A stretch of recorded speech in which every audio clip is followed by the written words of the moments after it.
Yedamase Emamo Akwaba Biu about the project site efa Otumfuo Ultramodern Girls Dormitory OC Ediamasi was and Sefwi Wiawso Senior High School.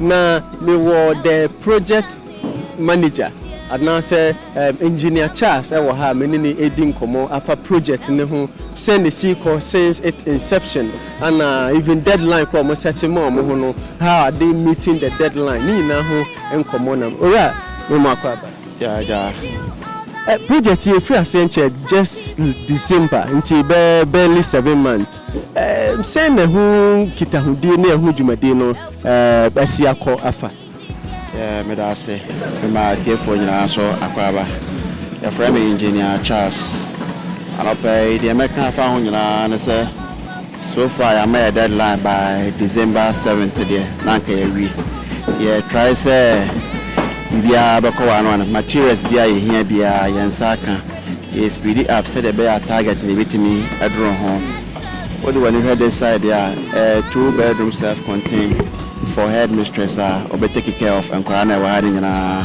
if we are top on so still benders near standby or more train say carpenters never sam so normal frost or non so I do much block laying so air coso apart from where manhole my 2 yaka ya outside ironing area bi ama omo and a washroom so outside and Korana bitimi I use anytime bia we are ready to any clinic one clinic be so actually no say almost than a car roof na e dey better so the speed up said e be ya time na be so e betimi awie bibia ne braso pepe engineer wadawo ma de na yenuma ye say 600 bed girls dormitory nemu per de wo kan no na say yesa wo quarters no senior house mistress e benye ba bia da I can project no ho ana fa clinic enso e ka ho ironing base ana bay enso ho meet me ato wow na say adwumade no enye just the girls dormitory no nko nti ye be ben ho kakra na ya hwe se de adwumade no esitie nti eyabro say ye beto aso be sen ye kan say eto aso de ameka say eto aso mienu ba o kan floor no de be 3 story 1 2 3 story wow nti na say deadline na we can say we mo set year December this year no na say just 1 year na mo dey project no wo hwa per the available materials ne workers on site no mo betimi awie ansa na deadline na so ye betimi materials bia e was site trial say bibi be see ekwan kra yentimi tra December na nko bebre bia na akwe touches na finishing kitu bi tie possible best bia say betimi awie by December no minim say what did you dey be say ekwan bebre so na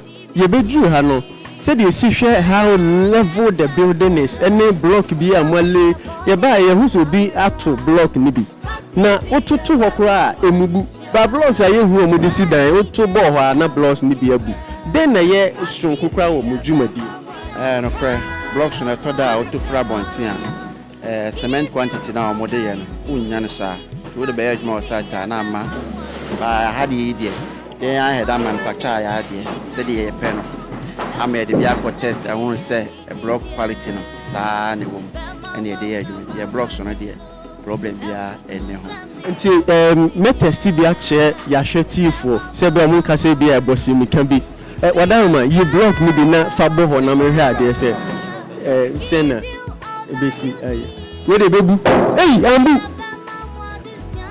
wow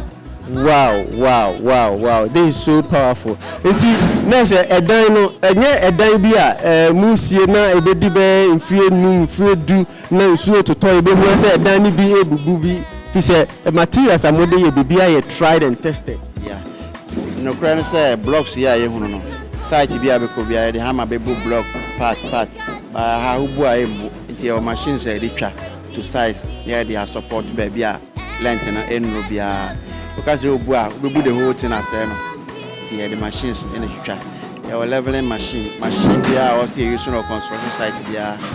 Who are maybe manpower, sir. TV, the pride of Africa. building na Osei Tutu II ebe boy we kwan bebre so ebe boy am ye ho ahen because edan ba ku form 1 form 3 form 1 4 edan ba ku be nipa 23 form 3 for nipa be 15 nti ema ye ho chire. I think this building is going to help us very much because this school in first place is in double track. So the double track is not helping us. Now the form 2s are in the house. So in case we get this building or this building is completed, we get a single track so that the form 2s, the form 1s and the form 3s will all come together and be a single track so that we can complete our syllabus. We thank him. We say, Nana, God bless you, because this building is something precious to us. Yes, so we thank him and we will still pray for him so that he will continue to do a lot for us. Thank you. Bobby Fisa here, mine. Me Nana from Pomanso Baby. When they say here, Pabo Asantehene.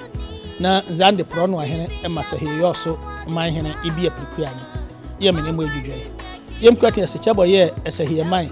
Yamane on Yamamre, Usi or Tio. Kissa Pin or Bra, I am a refi. A hieti. Yo mayem kreti abo boyano na ozese ye refi yamane Ghana yamamre boye yenam kreti e biara na de e konzandrenu e kwanwora e kongran e basehiye e konzema e kosrenu a man biala olaye amamre e henati ye party tv fo ba ba dwche be pa che be bobo kreti no na be fa be ko party tv na e biara onia na enwu iche wokura mane sortio a hisa credit to some and sort you. Liam creating when an ammo hatchet, some more if you cry in our venya, a mini journey. Yes, I will envy. Nay, young witch, ye fresh, a young golamo, Ningolamo Slabinia, but a young man and Yamam Ray. The Mr. Safe. Chairman Mayam creating, ye near Pat TV. Pat TV and Yabra, a kuna mamra boyela, you will hear. A mamma be a more bra, nay, wash it, why da. Nanamo, Mashabo was a symbium, Bantu Namo, best son. Never whichever year okofa sebe kafra mokara ko bregana man on we are sim create me demon create base. We are the pride of Africa.